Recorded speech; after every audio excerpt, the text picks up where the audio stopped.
అందరికీ నమస్కారం అండి.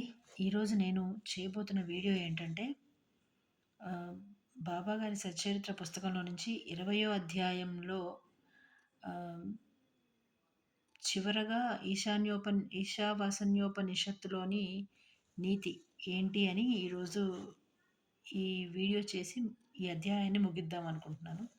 అదేంటంటే ఈశావాసన్యోపనిషత్తు నీతి. ఇప్పుడు ఈ 20వ అధ్యాయం మొత్తము ఈ ఉపనిషత్తు యొక్క సారాంశం మీదనే ఆధారపడి ఉంది అన్నమాట. ఈ ఉపనిషత్తు యొక్క నీతి ఏంటి అంటే భగవంతుడు సర్వాంతర్యామి. భగవంతుడు చూడట్లేదు కదా అని మనం మనకి తోచిన పనులు చేయడం అనేది కరెక్ట్ కాదు. ఎందుకంటే ఎక్కడైనా భగవంతుడు ఉంటాడు. ఏ ఒక్క జీవరాశిలో అయినా, చెట్టులో, పుట్టలో, లేకపోతే మనం నిత్యము చూసే చిన్న చిన్న జీవాల్లో అన్నింటిలోనూ భగవంతుడు ఉంటాడు. అన్నింటిలోనూ ఆయన్ని చూడగలగడం అంటే ప్రతిదానికి బొట్టు పెట్టి పూలేసి పూజ చేయడం కాదండి. ఆకలితో ఉన్నదానికి ఆకలి తీర్చడం, దాహంతో ఏదైనా జీవి మన ఇంటి ముందుకి, మన వాకిలి ముందుకొస్తే దాని దాహం తీర్చడం.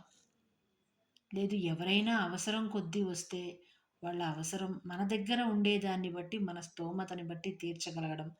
తీర్చలేని పక్షంలో వాళ్ళ మీద అరవకుండా వాళ్ళని లేదు ఇంకెక్కడైనా ప్రయత్నం చేసుకోండి అని చాలా సావధానంగా, చాలా నిదానంగా సమాధానపరిచి పంపించడం. ఇలాంటివి చేయగలిగినప్పుడు మనం భగవంతుడికి దగ్గరగా ఉంటాము.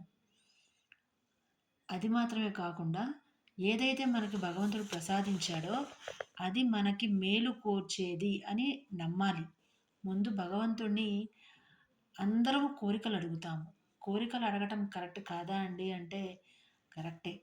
కానీ ఎలాంటి కోరికలు అంటే మన కుటుంబానికి మేలు చేసేవి అడిగితే తప్పు లేదు. ఆ మేలంటే మన బిడ్డల చదువు గురించో, లేక మన జీవనోపాధికి ఆహ్, మన జీవనోపాధి సరిగ్గా జరగడం కోసం ఏదైనా అడగడం తప్పు కాదు. కానీ స్తోమతని మించి లేదంటే ఎదుటి వాళ్ళ దగ్గర ఉంది, మన దగ్గర లేదు, మనకు కూడా కావాలి. లేదంటే వాళ్ళ దగ్గర వాళ్ళకు ఉండకూడదు, మనకి కావాలి.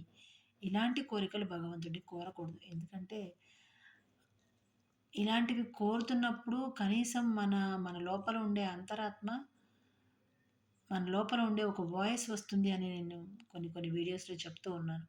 అంటే మన అంతరాత్మ చెప్తుంది, ఇది కరెక్ట్ కాదు. వాడి దగ్గర ఉంటే మనకెందుకు? మనం మనకున్న దాంట్లో సదురుకుందాం. అట్లా ఏదో ఒక వాయిస్ అనేది వినిపిస్తుంది. అది మంచయితే దాన్ని మనం తీసుకొని తీరాలి. అంతే తప్ప వాడి దగ్గరుంది నాకు కూడా కావాలి. లేదు, వాళ్ళ దగ్గర ఉండకూడదు, నా దగ్గరే ఉండాలి. నేను మాత్రమే గొప్పగా కనిపించాలి.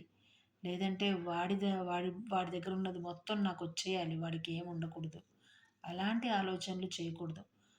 ఏదైతే భగవంతుడు మనకిస్తాడో, మనకేదైతే మన కర్మ ఫలానికి మనకు దక్కుతుందో అదే మనకి మేలు చేసేదని నమ్మి భగవంతుడిని